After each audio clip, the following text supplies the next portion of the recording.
Le plaisir est mien de vous retrouver, madame, monsieur, bienvenue à ces bulletins d'information sur Mondico Télévision. Il est 9h30 à Kinshasa, une heure de plus dans la partie est du pays. Commençons ces bulletins avec cette nouvelle en brève. La République démocratique du Congo a été officiellement élue ce mercredi au Conseil de droits de l'homme à Genève, aux côtés du Bénin, de la Gambie, du Kenya et de l'Éthiopie pour le groupe Afrique, et ce, malgré la polémique sur les entorses aux droits humains dans le pays. Les 5 pays siégeront pour 3 ans à partir du 1er janvier prochain. Vous suivrez dans nos prochaines éditions la réaction des autorités congolaises qui se réjouissent de cette élection, assurant de se montrer à la hauteur de cette responsabilité. Autre chose à présent, la ministre d'État, ministre des Affaires étrangères, coopération internationale et francophonie, Thérèse Kaikwamba Wagner, a appelé mardi 8 octobre, le membre du Conseil de sécurité a imposé des sanctions contre ceux qui sont à la base du pillage des ressources naturelles de son pays. Elle a lancé cet appel en marge de l'examen du rapport semestriel de l'envoyé spécial du secrétaire général pour la région de le Grand Lac, Wan Zia, sur la mise en œuvre du cadre de paix, de sécurité et de coopération pour la République démocratique du Congo et la région Winingali Junior. Madame la Présidente, la situation sur le terrain est alarmante et les chiffres du désastre humanitaire dans l'est de mon pays sont accablants. Près de 7 millions de Congolais sont actuellement déplacés, vivant dans des conditions de dénuement total, faisant de la RDC le pays avec la plus grande population de déplacés internes au monde.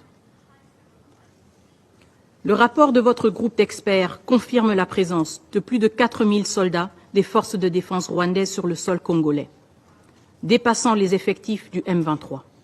Ainsi, le Rwanda, contributeur de troupes aux Nations Unies, s'ingère impunément dans les affaires de ses voisins en violation flagrante du droit international. Cette ingérence s'accompagne d'une série de manœuvres illégitimes visant à restructurer l'administration locale dans les zones occupées, notamment à travers des nominations d'autorités coutumières imposées par le M23 et soutenues par le Rwanda.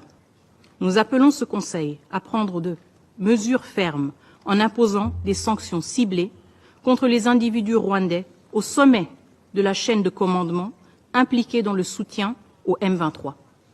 Les rapports que nous avons tous sous les yeux mettent en lumière leur rôle direct dans les attaques contre le territoire congolais, y compris sur des camps de déplacés internes et leur coordination avec des groupes armés. Nous demandons donc que ces sanctions incluent des interdictions de voyage, des gels d'avoirs et des mesures économiques, afin de mettre un terme à cette ingérence déstabilisatrice qui menace la paix et la sécurité régionale.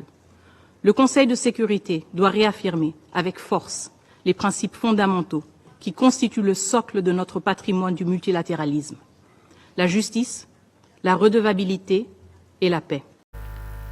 Dans le chapitre de la santé, le gouverneur de la province de la Chopo, Paulin Lendongolia, a présidé la cérémonie du lancement de la campagne de vaccination le lundi 7 octobre à Yakusu, localité située à 25 km de Kisangani en aval du fleuve Congo. Yakusu a été choisi en raison du taux très élevé de la mortalité constatée dans cette entité administrative de la province de la Chopo.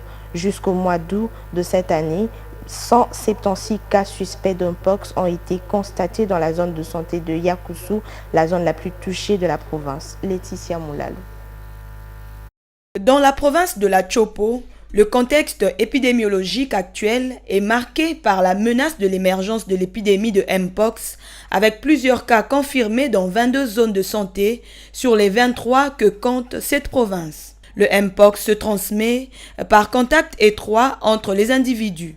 Un individu peut aussi attraper cette maladie par le contact avec un animal infecté, et notamment certaines espèces de singes ou des rongeurs terrestres. Une autre voie de contamination est par la consommation de la viande mal cuite. Parmi les symptômes de la Mpox, on note la manifestation dans les 5 à 21 jours, la fièvre qui atteint 38 degrés Celsius, les maux de tête, une fatigue intense et des lésions sur la peau, une éruption cutanée qui peut durer 2 à 4 semaines. Pour la représentante du bureau de l'UNICEF dans la Chopo, l'objectif de cette campagne de vaccination est de stopper l'épidémie dans la province de la Chopo, en particulier et en République démocratique du Congo de façon générale. Le gouvernement congolais a décidé cette fois-ci de vacciner des personnes à risque, notamment le personnel de santé et les professionnels, les chasseurs et les éleveurs qui sont en contact avec les animaux, pour ne citer que cela. Retenez que cette vaccination qui se déroule dans la zone de santé de Yakousou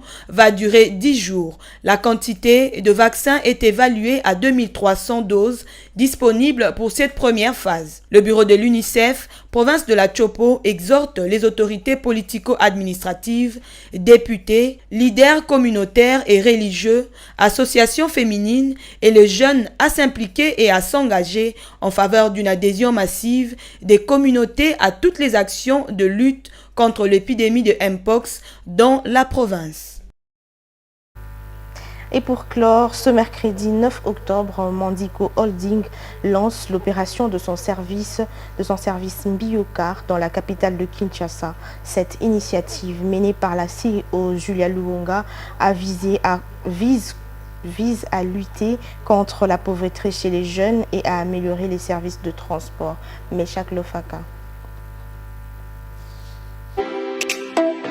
Chose promise, chose due. Après la réception des véhicules, le recrutement des chauffeurs ainsi que les captures et signatures des contrats, la société Mandico Holding a officiellement lancé l'opération de son service Mbiocar dans la capitale de Kinshasa. Cette initiative menée par la CEO Julia Luonga vise à lutter contre la pauvreté chez les jeunes et améliorer les services de transport en RDC. Tout a commencé par une réflexion sur la situation actuelle de Kinshasa et le manque d'emploi chez les jeunes. Suite à ces profondes réflexions, Madame Julia Luonga entre dans la vision du chef de l'État Félix Tshisekedi en mettant en place un service de transport sûr et professionnel. Julia Luonga s'engage à offrir des services de transport efficaces et fiables, contribuant ainsi à la mobilité urbaine et au développement économique de Kinshasa. Fervente défenseuse de l'emploi et de la lutte contre le chômage, s'aligne parfaitement à la vision du président de la République. Elle travaille sans relâche pour soutenir la jeunesse congolaise et créer des opportunités d'emploi durable. Cette initiative de Mandico Holding est une preuve concrète de l'engagement de l'entreprise à contribuer au développement économique et social du pays tout en offrant de perspectives d'avenir et prometteuses à la jeunesse.